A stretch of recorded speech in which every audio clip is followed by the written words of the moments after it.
Like करें, हमारे channel को सब्सक्राइब करें और बेल आइकन जरूर प्रेस करें हमारी न्यू वीडियो सबसे पहले देखने के लिए। सब्सक्राइब करने के बाद ना घंटी बजा देना, ताकि जब भी मैं कोई न्यू वीडियो अपलोड करूं तो तुम्हारे फोन की घंटी भी बजे। Welcome to our YouTube channel. Don't forget to like, subscribe and share the videos. ये वीडियो पर्सनल। हेलो दोस्तों, मैं विवेक राघव आप सभी का अपने YouTube channel BST Vivek trick पर स्वागत करता हूं, अभिनंदन करता हूं और उम्मीद करता हूं आप सभी लोग अपनी परीक्षा की तैयारी बहुत ही अच्छे तरीके से, बहुत ही बढ़िया, शानदार कर रहे होंगे और अपनी आगामी परीक्षा हेतु रात दिन मेहनत कर रहे होंगे। ठीक है, जैसा कि हमने पिछली क्लास में पिछली जो वीडियो डाली थी उसमें हमने पढ़ा था विमुद्रीकरण। ठीक है, और उससे पहले एक टॉपिक और डाला था GST। तो आज लेकर आए उन्हीं टॉपिकों से संबंधित महत्वपूर्ण प्रश्न बनाकर लेकर आए। आज की क्लास में, आज की वीडियो में हम देखेंगे विमुद्रीकरण और GST से संबंधित कुछ बहुविकल्पी प्रश्न। ठीक है, जैसे कि हमारे एग्जाम में आते हैं ठीक उसी तरीके से हम अपने प्रश्नों को देखेंगे और लगाएंगे।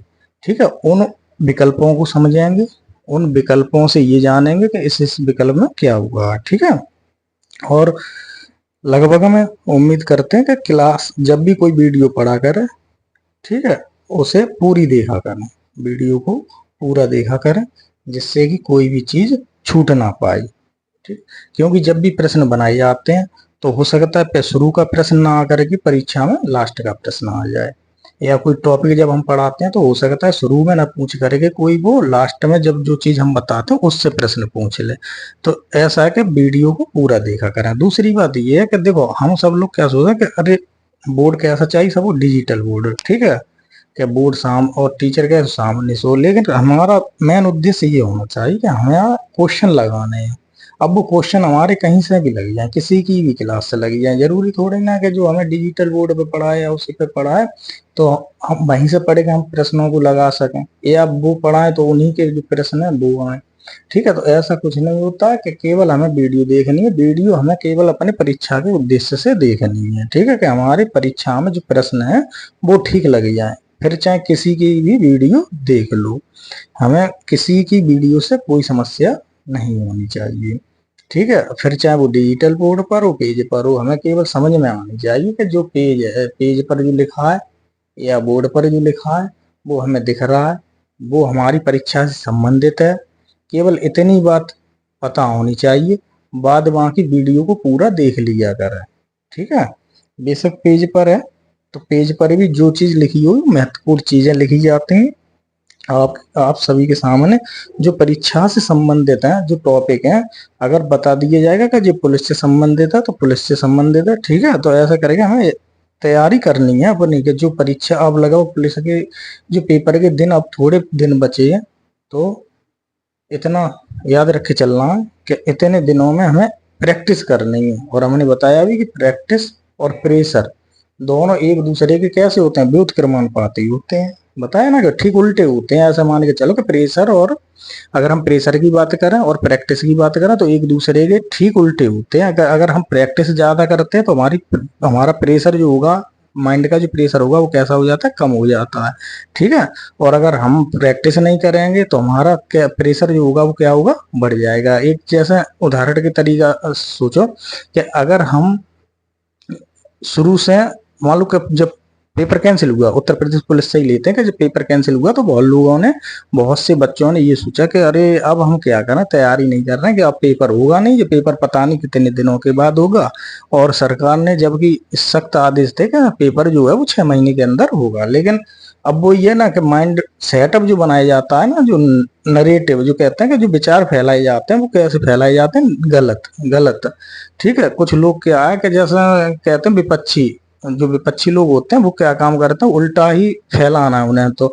लेकिन आज की जो युवा है, जो लोग, जो बच्चे हैं, वो क्या काम करते हैं, उन्हीं के ज्यादा देख लेते हैं, और उन्हीं के देखने से क्या होता है कि उनके दिमाग का जो माइंड सेट होता है वो बदल जाता है। वो कहता है अरे अब सरकार पेपर नहीं करा पाएगी अभी जल्दी से, क्योंकि पिछली सरकारों में जैसा होता चला आया है, हमारे भी विचार वैसे ही बन जाते हैं, वैसा ही माइंड सेट हो जाता है। लेकिन अभी अगर देखा जाए तो अगर महाराज जी की बात की जाए तो उन्होंने जो कह दिया तो वो करते हैं। ऐसा मान के चलिए कि अगर उन्होंने कहा 6 महीना में पेपर होगा तो होगा, 1 महीने में पेपर होगा तो होगा। जैसा हम बताएंगे 2018 में जब सुपर टेट आया था, तो लगभग 8 दिसंबर 2018 को नोटिफिकेशन आया। 69,000 जो वैकेंसी थी उसका नोटिफिकेशन कब आया? 8 दिसंबर 2018 को आया। फार्म पड़ने चालू हुए और 22 दिसंबर शायद उसकी लास्ट डेट थी, और 6 जनवरी को पेपर होना था। समझ लो कि 6 जनवरी 2019 को पेपर होना था। अब बताओ इतने दिनों में अगर कोई ये कहे कि 1 महीने में फॉर्म पड़वा गए पेपर कोई कराएगा, तब लोग कहते थे कि अरे पेपर नहीं होगा, ये पेपर डेट हट जाएगी, क्यों इतनी जल्दी पेपर कहाँ से हो जाएगा। लेकिन पेपर हुआ भाई, 6 जनवरी को पेपर हुआ। भर्ती चाहे कंप्लीट कभी भी हुई हो, लेकिन पेपर उसी टाइम करा दिया 6 जनवरी को। तो ये बात है कि अगर मान के चलो कि हमें तैयारी अपनी पूर्ण रखनी है, अपनी तैयारी करते रहना है, जिससे कि आगामी परीक्षा चाहे वो कभी भी करा लें, पेपर कभी भी करा लें, हमें उससे कोई फर्क नहीं पड़ना चाहिए। ठीक है, लेकिन हम अगर हमने बना ली कि परीक्षा भी नहीं होगी और परीक्षा टल जाएगी, लेकिन परीक्षा अगर हो गई, जैसे यूपी पुलिस के लिए बहुत से बच्चों ने मन बना लिया था कि अब परीक्षा ये नहीं होगी, अभी लगभग साल खांड लगेगा, यानी 1 साल या लगभग लग जाएंगे। लेकिन परीक्षा हो रही है ना, परीक्षा जब हो रही है तो उन लोगों के लिए अब परेशानी आ गई, उन लोगों के आगे समस्या आ गई। तो वो कहते हैं अब उनकी जो प्रैक्टिस रही होगी, प्रैक्टिस उन्होंने बंद कर दी। अब उनके माइंड पे क्या बना? प्रेशर। क्या बना? प्रेशर, यानी प्रेशर बढ़ा।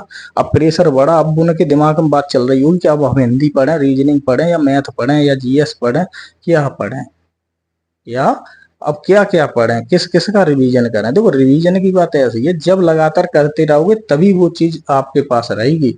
अगर आपने प्रैक्टिस करना छोड़ा तो वो चीज आपसे दूर हट जाएगी, और दूर हट जाएगी इसका मतलब क्या है? माइंड में क्या बनेगा? फिर प्रेशर बन जाता है।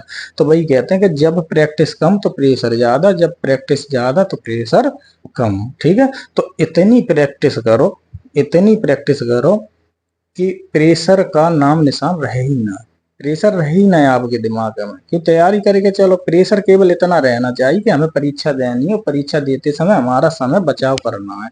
केवल इस बात का प्रेशर रखो। प्रेशर भी ऐसा बनाओ जो जो हमें फायदा दे, जिससे हमें फायदा दे। जैसे 2 तरह के लोग होते हैं। लोग कितनी तरह के होते हैं?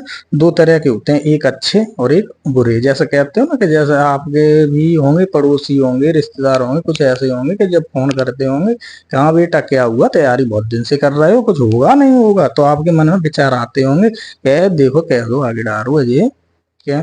हमसे पूछता है पेपर कब होगा, मान लो जब वैकेंसी ना है, पेपर कब होगा, जब होगा तब हो जाएगा, तैयारी तो चल ही रही है।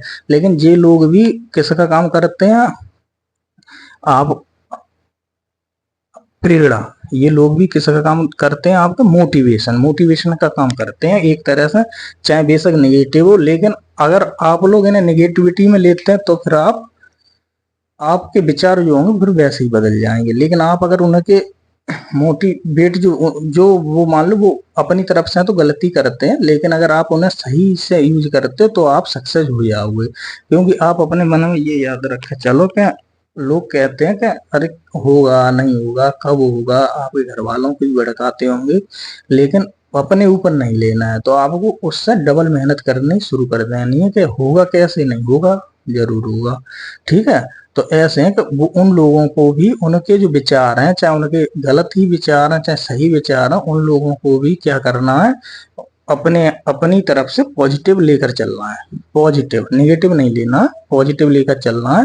और अच्छे से तैयारी करनी है, जिससे कि आगामी जो परीक्षा है आपकी, कोई भी परीक्षा सही, किसी का भी पेपर दो तो उसमें सक्सेस मिल जाए। ठीक है, और अगर सक्सेस ना मिले, ठीक है, तो उससे ऐसी तैयारी हो जाए जिससे कि आपका जीवन हमेशा अच्छा रहे।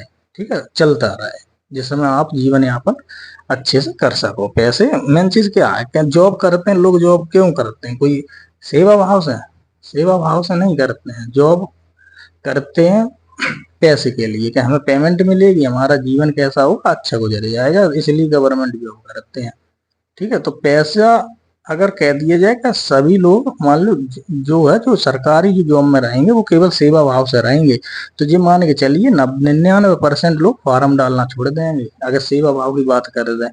या अगर कह दिया जाए कि कोई कोई विभाग ले लिया जाए, उस विभाग में जो लोग जॉब करेंगे उसमें क्या काम होगा, केवल सेवा भाव होगी, पैसे नहीं दिए जाएंगे, पेमेंट नहीं दी जाएगी। तो ये मान के चलो कि जो 99% लोग होंगे ना वो क्या काम करेंगे, फॉर्म डालना बंद कर देंगे। ठीक है, तो ऐसा है, सेवा भाव अलग चीज है और पेमेंट या हम कहें पैसे अलग चीज हो जाती, दोनों ही बातें कैसी हैं, अलग अलग है। तो कुल मिला के इतनी बात है कि उन लोगों की जो निगेटिविटी बात करें, जो गलत बात करें, जो आपके मतलब फेवर की बात ना करें, तो उनको भी गलत नहीं लेना है, वो भी अच्छे लोगों को मान के चलना, उनमें उन्हें किस में गिनना है, अपने अच्छे लोगों में गिन कर चलना है। ठीक है, क्योंकि उनकी बातें आपको क्या करेंगी, चिढ़ाएंगी, गुस्सा दिलाएंगी। ठीक है, जब कोई बात गुस्सा दिलाती है तो एकदम चिड़चिड़ापन आ जाता है। ठीक है, दिमाग में क्या, अरे ये ऐसी बातें कर रहे हैं, बताओ मैं इतनी मेहनत करता हूँ, और फिर तो उन लोगों को गलत नहीं समझना है। वही लोग क्या होंगे, वही लोग सबसे पहले जब आप सक्सेस होगे तो वही लोग सबसे पहले फोन करेंगे, वही लोग सबसे पहले आएंगे मिलने, और वही लोग कहेंगे अरे हमें तो पता था कि तुम बहुत मेहनती हो, तुम्हारा काम हो जाएगा, हमें तो पहले से उम्मीद थी, हमें तो पहले से उम्मीद थी कि आपका काम हो जाएगा, तुम तो बहुत मेहनती थे, बहुत पढ़ते थे। ठीक है, वही लोग आएंगे। तो उन लोगों के मुंह को बंद करने के लिए, उन लोगों की बातों को बदलवाने के लिए आपको क्या काम करना पड़ेगा, बहुत मेहनत करनी पड़ेगी। ठीक, तो शुरू करते हैं आज का टॉपिक, विमुद्रीकरण और जीएसटी के कुछ महत्वपूर्ण प्रश्नों को लेकर हम आए हैं, और उन प्रश्नों को हम देखेंगे। बहुत अच्छे प्रश्न है, आपकी परीक्षा से संबंधित ही प्रश्न है, और हम टॉपिक दोनों ही पढ़ा चुके हैं, जीएसटी भी पढ़ा चुके हैं और विमुद्रीकरण भी पढ़ा चुके हैं। ठीक है, तो अब हम पहला प्रश्न देखते हैं अपना। हाँ, एक चीज और है कि वीडियो को शेयर कर दिया करें अधिक से अधिक, जिससे कि आप सभी लोगों के, ठीक वही कहा ना कि पड़ोसी, रिश्तेदार और मिलने वाले दोस्तों, मित्रों, इन सब के पास ये वीडियो पहुंच सके और उन्हें इस वीडियो का लाभ मिल सके। दूसरी बात, अगर किसी को भी पीडीएफ की आवश्यकता हो तो वो हमारे नंबर पर क्या कर सकता है, मैसेज कर सकता है, और वो लिख के भेज सकता है कि इस टॉपिक की हमें पीडीएफ चाहिए। ठीक है, शुरू करते हैं। पहला प्रश्न है जीएसटी का पूरा नाम। जीएसटी के प्रश्न बनाए कम, थोड़े ही प्रश्न है लेकिन अच्छे प्रश्न है। अगर बात करें तो जीएसटी का पूरा नाम क्या होता है। अब जीएसटी की फुल फॉर्म हमें बतानी है यहाँ पे कि जीएसटी की फुल फॉर्म होती है, जीएसटी का मतलब क्या होता है। तो जी चार ऑप्शन है, goods and service tax, great and service tax, goods and security tax, इनमें से कोई नहीं। ठीक है, तो क्या होता है ये गुड्स एंड सर्विस टैक्स, ये वाला हमारा सही है। इसे कह देते हैं वस्तु एवं सेवा कर, वस्तु एवं सेवा कर। ठीक है, जीएसटी क्यों चलाया गया था, अगर यहाँ पे हम पता करें कि जीएसटी हमारा क्यों चलाया गया था, तो जीएसटी चलाया गया था कि हमारे देश में जीएसटी जो थी, जीएसटी लगभग जो टैक्स है, पहले जो टैक्स लगते थे वो अलग अलग लगते थे, अलग अलग। ठीक है, हर राज्य यानी कि हर वस्तु पे या उस वस्तु पे क्या काम करते थे कि अलग अलग टैक्स ले लेते कि इस चीज का इतना टैक्स दे दो, इसका इतना टैक्स दे दो। ठीक है, तो और उस राज्य में अलग टैक्स है, इस राज्य में अलग। तो जीएसटी को चलाया गया कि वन नेशन एक राष्ट्र एक टैक्स, या कहें वन नेशन वन टैक्स। ठीक है जी, इसके लिए चलाएगा कि एक जब देश है तो एक ही टैक्स हमें देना पड़े। ठीक, इतनी बात रही किस में, जीएसटी में। ठीक है, जीएसटी किस संविधान संशोधन के तहत रखा गया, दूसरा प्रश्न है जीएसटी किस संविधान संशोधन के तहत रखा गया, तो संविधान संशोधन 101 में। तो याद रखना 101 में संविधान संशोधन के तहत किसको रखा गया, जीएसटी को रखा गया। जीएसटी भारत में कब लागू की गई, जीएसटी भारत में कब लागू की गई, तो 1 जुलाई 2016, 1 जुलाई 2017, 1 जुलाई 2018, और इनमें से कोई नहीं। तो हमें बताना कि जीएसटी भारत में कब लागू की गई, जीएसटी भारत में कब लागू की गई, ये सभी लोग बताएं कि कब लागू की गई, बताओ। देखो जीएसटी लागू करनी थी भारत सरकार को 1 अप्रैल 2017 पूरे विचार बना लिए थे कि 1 अप्रैल 2017 को लागू करेंगे, लेकिन किसी कारणवश नहीं हो पाई, तो इस वजह से जीएसटी को लागू किया गया 1 जुलाई 2017 को, 1 जुलाई 2017 को। तो कहना कि जीएसटी जो लागू हुई वो हमारी कब हुई, 1 जुलाई 2017 को। अब अगला प्रश्न है, जीएसटी की मुख्य दर निम्न में से नहीं है। जीएसटी की जो मुख्य दरें हैं हमारे पास कि जीरो कौन कौन सी प्रतिशत जो दरें होती हैं, अब हमारी जो वीडियो देखना उसमें प्रत्येक दर दे रखी है, हमने बताया कि जीएसटी की मुख्य दरें इतनी होती हैं, ठीक है। जीएसटी में जो दर शामिल की गई वो इतनी दर शामिल की गई है, इन्हीं में कुछ वस्तुएं डाल दी गई हैं कि इस वस्तु पर इस दर का, इस वस्तु पे इस तरह का टैक्स हमें देना पड़ेगा। फिर अगर बात करें जीएसटी मुख्य दर निम्न में से नहीं है, नहीं, ये शब्द याद रखना कि जब भी प्रश्न पढ़ो तो उसमें शब्द उसमें देखना कि क्या पूछ रहा है, नहीं पूछ रहा है या हाँ पूछ रहा है। तो देखो 5% है, 12% है, 16% है, 18% है, इनमें से हमें बताना कौन सी नहीं है। तो 16% नहीं है, 16% नहीं है। कौन कौन सी होती हैं, तो वो होती है, देखो एक तो 0% कहते हैं, एक 12% कहते हैं, एक 5%, एक 12%, एक 18% और एक 28%, एक 28%। ये 5 दरें होती हैं जो जीएसटी में शामिल की गई हैं, 0, 5, 12, 18 और 28, ठीक है। फिर है, अगर फिर देखें कि जीएसटी किस अनुच्छेद में रखा गया है, जीएसटी को किस अनुच्छेद में रखा गया है, तो जीएसटी को 279 अनुच्छेद में रखा गया है, 279 अनुच्छेद में रखा गया है, ठीक है।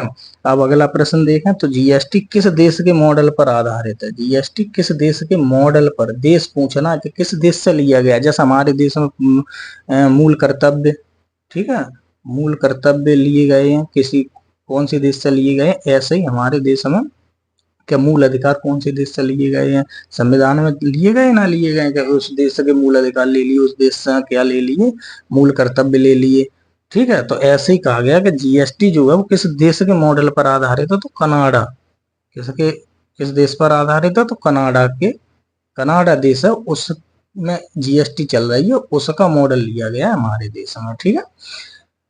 अब कही जाए कि जो मॉडल जीएसटी, चलो अगला प्रश्न है, जीएसटी बिल राज्यसभा में पारित हुआ, जीएसटी बिल राज्यसभा में पारित हुआ। अब राज्यसभा में पारित कब हुआ जीएसटी बिल, ये हमें बताना है कि हमारा जो जीएसटी बिल है वो राज्यसभा में कब पारित हुआ। ऑप्शन है 1 जुलाई 2016, 3 जुलाई 2016, 1 अगस्त 2016, 3 अगस्त 2016। तो राज्यसभा में पारित हुआ 3 अगस्त 2016, 3 अगस्त 2016, ठीक है। किन्हें किन्हें कितने वोट मिले, किन्हें किन्हें कितने वोट मिले, तो 336 वोट मिले पक्षकों और 11 वोट मिले विपक्षकों, ठीक है। जिसने पारित किया, जो लेकर गया, सरकार मान लो लेकर गई, तो उनके पक्ष में पड़े 336 मत, और विपक्षकों जो उनके विरोध में खड़े रहे उन्हें मिले केवल 11 मत, ठीक है। अगला देखें, जीएसटी को मंजूरी देने वाला भारत में पहला राज्य कौन सा है जिसने सबसे पहले जीएसटी को मंजूरी दी कि मैं जीएसटी को अपनाता हूं, तो ऐसा राज्य कौन सा था, उत्तर प्रदेश था या बिहार था या असम था या राजस्थान था, तो उत्तर लगाओ असम। असम ने सबसे पहले मंजूरी दी, और कब मंजूरी थी, तो 12 अगस्त, अगर पूछा जाए तो 12 अगस्त 2016, 12 अगस्त 2016, ठीक है। इसके बाद किसने दी, तो बिहार दूसरे नंबर का राज्य जिसने कब मंजूरी दी, तो 16 अगस्त 2016 बिहार ने दी 16 अगस्त, और असम ने दी 12 अगस्त। लेकिन उसमें पूछा गया पहला राज्य कौन सा है, तो असम है। असम ने सबसे पहले जीएसटी को लागू करने की मंजूरी दे दी, कहां पर, अपने राज्य में, ठीक है। फिर आता है कि जीएसटी लागू करने वाला विश्व का पहला देश, जीएसटी लागू करने वाला विश्व का पहला देश कौन सा है, अमेरिका है, कनाडा है, रूस है, फ्रांस है, तो उत्तर लगाओगे फ्रांस, उत्तर लगाओगे फ्रांस के, फ्रांस है कि पहला देश कौन सा है, तो फ्रांस है। फ्रांस ने कब अपने यहाँ लगा दी जीएसटी कब से चल रही फ्रांस में, तो सन 1954 से, सन 1954 से, तो 1954 से फ्रांस में जीएसटी चालू है, फ्रांस में जीएसटी चालू है, ठीक है। फिर है कि जीएसटी लागू करने का सुझाव किस समिति ने दिया, विजय केलकर समिति, हंसराज समिति, प्रणब मुखर्जी समिति, अटल बिहारी समिति, तो ये है विजय केलकर समिति, विजय केलकर समिति। याद रखनी है कि जीएसटी लागू करने का सुझाव किस समिति ने दिया, तो विजय केलकर समिति, ठीक है। एक और है इसमें कि अगर कहा जाए कि प्रारूप समिति के अध्यक्ष कौन थे, जो बिल पारित किया गया उसका जो प्रारूप बनाया गया, उस प्रारूप समिति के अध्यक्ष उस प्रारूप समिति के अध्यक्ष कौन थे, तो हम कहेंगे असीम दास गुप्ता। असीम दास गुप्ता कौन थे जी? प्रारूप समिति के अध्यक्ष थे। प्रारूप समिति के अध्यक्ष, ठीक ठीक है, प्रारूप समिति के अध्यक्ष थे। दरें बता दी, ठीक, और कब मंजूरी मिली, ठीक। और अगर पूछ लिया जाए कि इस समय प्रधानमंत्री कौन थे, तो प्रधानमंत्री तो बता ही दोगे कि 2016 में, अगर पार मान लो जो 2016-17 में, ठीक है, जो लागू की गई जीएसटी पूरे भारत में, तो हम कह सकते हैं 2017-14 से अब तक अगर बात करिए तो प्रधानमंत्री कौन है? नरेंद्र दामोदर दास मोदी। लेकिन अगर पूछ ले उस समय राष्ट्रपति कौन थे, तो कह सकते प्रणब मुखर्जी, ठीक है, इतनी बात है। और उद्घाटन भी किसने किया इसका, तो दोनों लोगों ने मिलकर किया, प्रणब मुखर्जी और नरेंद्र दामोदर दास मोदी, जीएसटी का उद्घाटन करने वाले, ठीक है। तो ये हमारे 10 प्रश्न, ये हमारे टोटल जो 10 प्रश्न हैं, ये हमारे किससे संबंधित हैं, तो जीएसटी से संबंधित हैं। किससे संबंधित हैं, तो जीएसटी से संबंधित हैं, वस्तु एवं सेवा कर से संबंधित हैं। और इसके अब पूरी वीडियो हमने बनाकर डाल दी है, वो आप सब लोग देख सकते हैं जीएसटी के ऊपर, ठीक है। उसमें और भी जो अगर बातें हैं जो हमने प्रश्न नहीं बना पाए हैं, 10 ही प्रश्न केवल बनाए, तो और प्रश्न जो रहते हैं आपके वो उसमें देख सकते हो, वीडियो को पूरा देख ले, उससे आपका जीएसटी का टॉपिक क्लियर हो जाएगा। प्रश्न कहीं से भी आ जाए वो छूटेगा नहीं आपका, ठीक है। और एक बात और, यूपी पुलिस का जो एग्जाम होगा, यूपी पुलिस का जो एग्जाम होगा, इस समय जीएसटी और विमुद्रीकरण, जीएसटी और नोटबंदी दोनों ही स्पेशल टॉपिक हैं, दोनों ही स्पेशल टॉपिक है, अलग से टॉपिक है। तो यहाँ से प्रश्न बनना ही बनना है, जी याद रखना, प्रश्न को लगाना है। जी 1 2 जो भी क्वेश्चन बन जाए, 2 बन जाए, 4 बन जाए, तो जी प्रश्नों को तैयार करने के लिए आपको वीडियो देखनी पड़ेगी। तो वीडियो को देखें और अपने प्रश्नों को लगाएं, अपने नंबरों को कन्फर्म करें, क्लियर करें एक तरह से, ठीक है। आगे चलते हैं विमुद्रीकरण। विमुद्रीकरण के प्रश्नों को देखते हैं।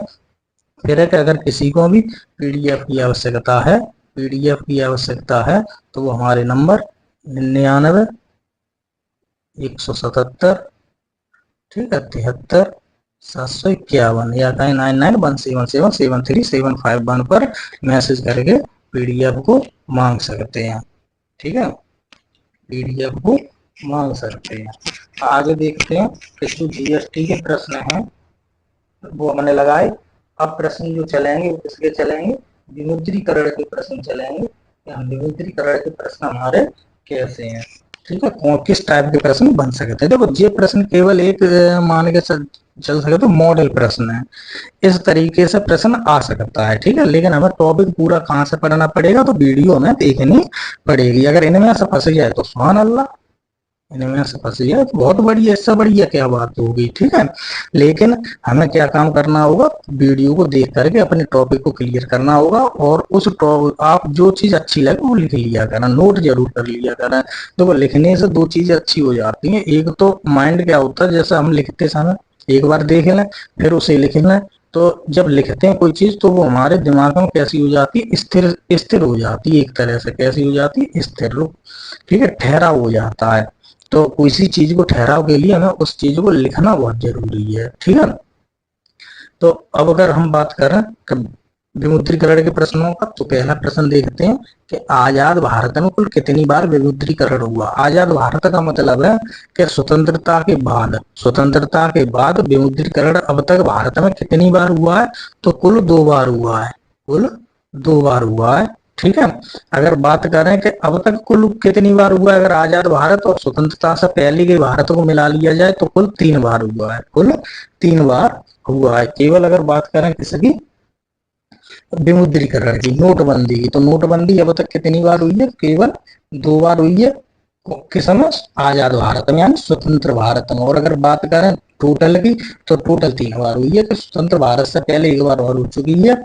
वो कब हुई है हमारी, तो हमारी कब हुई है, तो हमने पढ़ाया, वीडियो में बताया था कि 12 जनवरी 1946, 12 जनवरी 1946, ठीक है। देखो अगर तारीख यहाँ पे लिख दें कि 12 जनवरी 1946, तो 46 है, हम आजाद भाई 47 में तुझे कैसे करते, पहली बार जब हुआ तो 12 जनवरी 1946 तो हुआ, लेकिन तब हम क्या नहीं थे, आजाद नहीं थे, स्वतंत्र नहीं थे। लेकिन अगर स्वतंत्र पूछता है कि आजाद भारत में कुल कितनी बार विमुद्रीकरण हुआ या नोटबंदी हुई है, तो केवल 2 बार हुई है, 2 बार लगा हुआ है, ठीक है।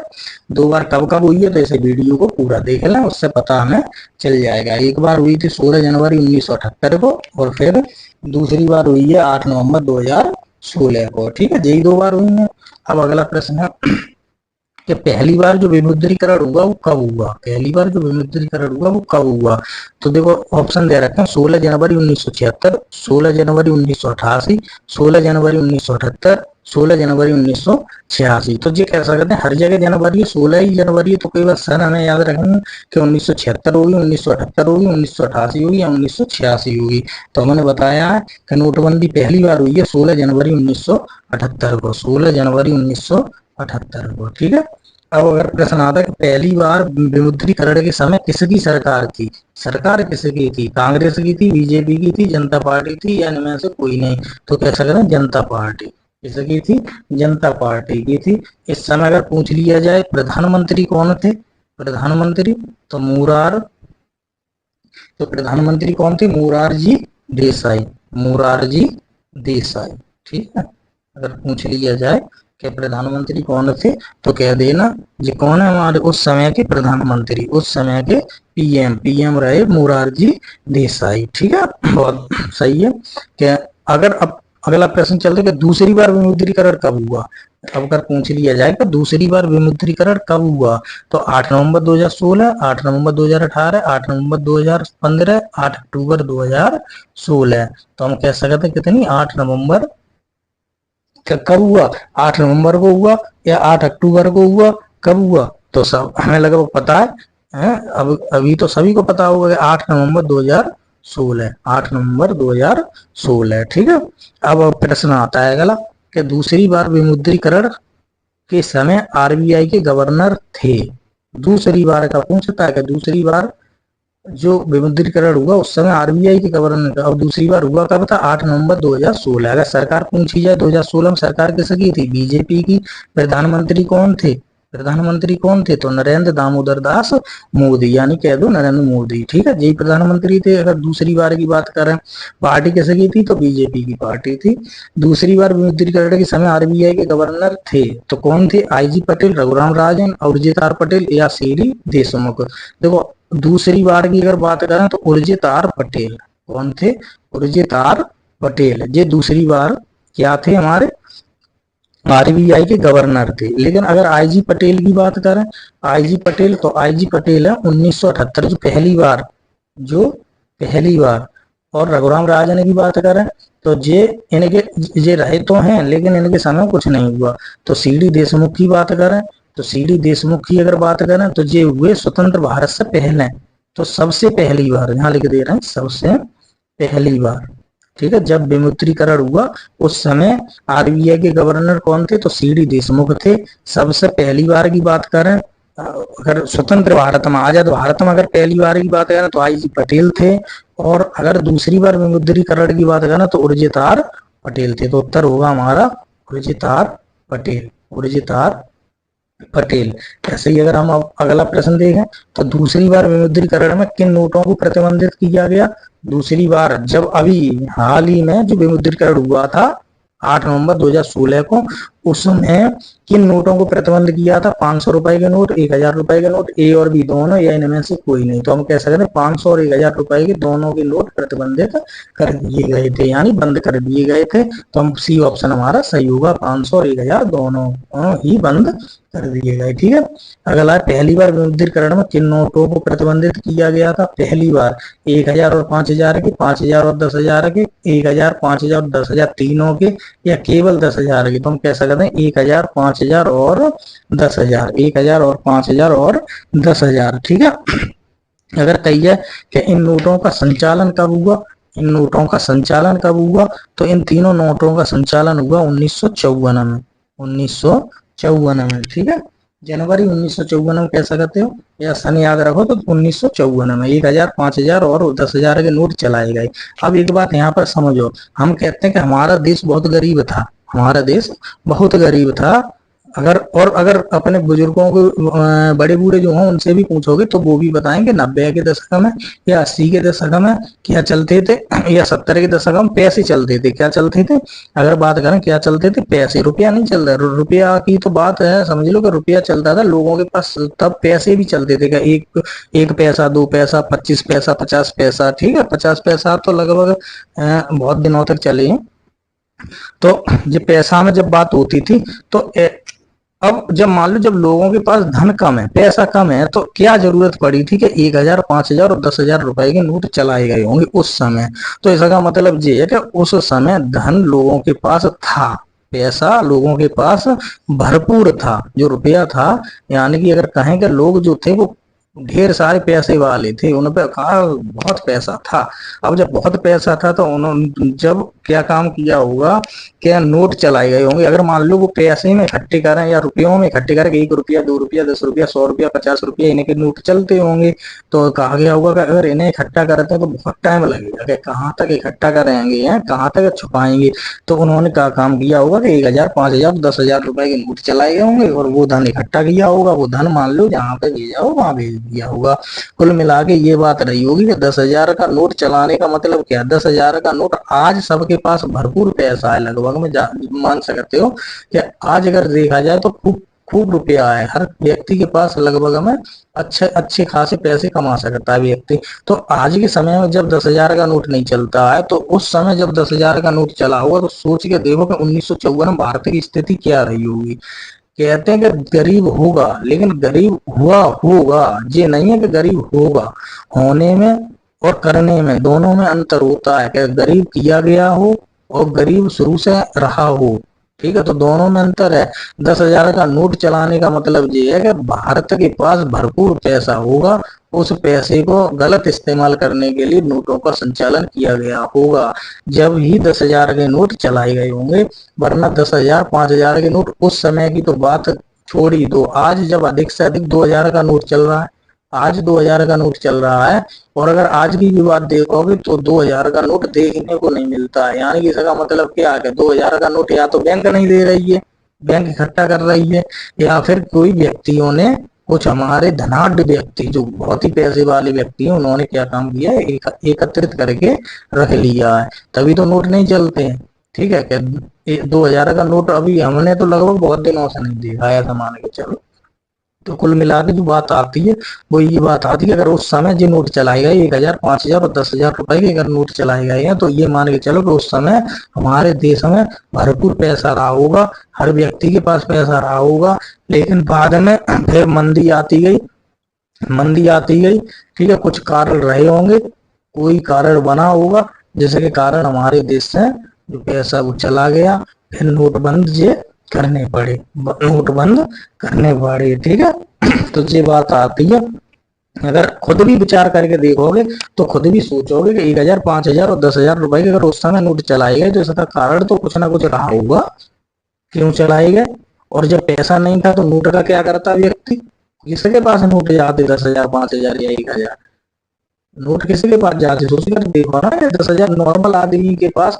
अगर हम फिर कहते हैं 90 का दशक है और हम कहते हैं 2000 के दशक की बात कर लो, 2000 में भी, सन 2000 में भी अगर भी देख लो, तब भी अगर कहा जाए कि 10,000 के नोट का अगर यूज करा जाए तो बहुत कम यूज होता होगा। ये तो 1954 की बात है, ठीक है। तो कुल मिला के इतनी बात है कि उस समय चलाया गया, आज नहीं चल रहा है। आज जबकि आवश्यकता है नोटों की, जब बड़े से बड़ा नोट चला सकते हो, व्यक्ति रख सकता है, लेकिन उस समय 10,000 का नोट चलाने का, 5,000 नोट चलाने का क्या कारण रहा होगा, सोच के देख लेना। 1 रुपए के नोट पर किसके हस्ताक्षर होते हैं, हस्ताक्षर होते हैं जो नोट होते हैं, नोट 1 रुपए, 5 रुपए, 10 रुपए, 20 रुपए, 50 रुपए, 100 रुपए, इन सब नोटों पर एक हस्ताक्षर होते हैं। तो 1 रुपए को छोड़कर, 1 रुपए को छोड़कर बाकी के सब पर किसके हस्ताक्षर होते हैं, आरबीआई गवर्नर के हस्ताक्षर होते हैं।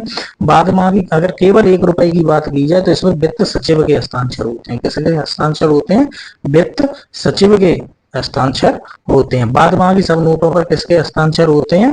बाकी के सभी नोटों पर किसके हस्ताक्षर होते हैं? तो आरबीआई गवर्नर के। बाकी नोटों पर, बाकी नोटों पर, ठीक है, किसके हस्ताक्षर होते हैं? तो आरबीआई गवर्नर के हस्ताक्षर होते हैं। मार्च 2023 में गवर्नर ऑफ द ईयर पुरस्कार से किसे सम्मानित किया गया? बहुत ही इंपोर्टेंट क्वेश्चन है, बहुत ही इंपोर्टेंट क्वेश्चन है कि मार्च 2023 में गवर्नर ऑफ द ईयर पुरस्कार से सम्मानित किसे सम्मानित किया गया?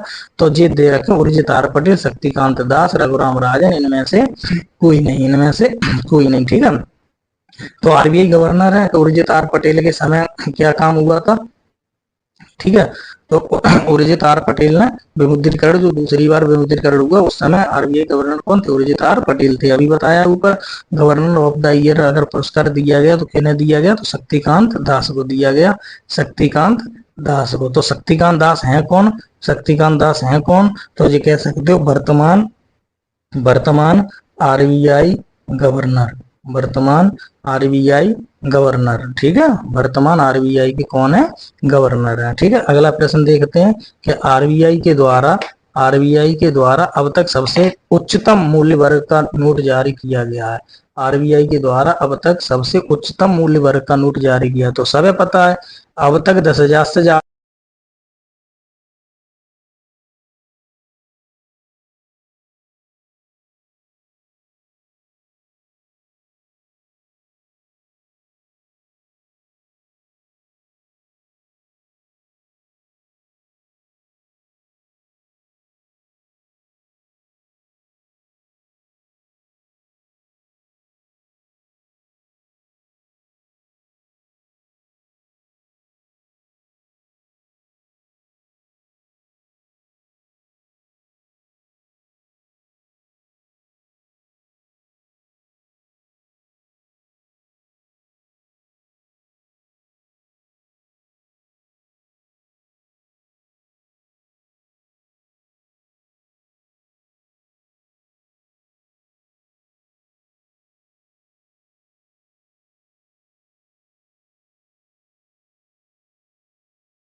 अगला प्रश्न देखते हैं। अगला प्रश्न है हमारा, आरबीआई के द्वारा अब तक सबसे उच्चतम मूल्य वर्ग का नोट जारी किया गया है, तो अब तक सबसे मूल्य उच्चतम वर्ग का केवल एक ही नोट है, 10,000 का। कौन सा? 10,000 का। क्यों? 1,000 का बंद हो गया, अभी बंद हुआ है, 2,000 का चल रहा है, 5,000 का बंद हो गया, 10,000 का बंद हो गया, 1954 में चलाया गया, ठीक है। फिर है भारत सरकार में वर्तमान वित्त मंत्री है, भारत सरकार में वर्तमान वित्त मंत्री तो कौन है? तो निर्मला सीतारमन है, निर्मला सीतारमन है। वर्तमान वित्त सचिव कौन है? अगर वर्तमान वित्त सचिव की बात करें तो ये है टीवी सोमनाथन, ठीक है, टीवी सोमनाथन। तो वित्त सचिव याद रखना है, वित्त मंत्री याद रखना है, दोनों लोगों को हमें याद रखना है। सबसे उच्चतम वर्ग का मूल्य कौन सा? नोट जो था अब तक जो चलाया गया है आरबीआई के द्वारा वो 10,000 का है, 10,000 से ज्यादा का अब तक नोट नहीं चलाया गया है।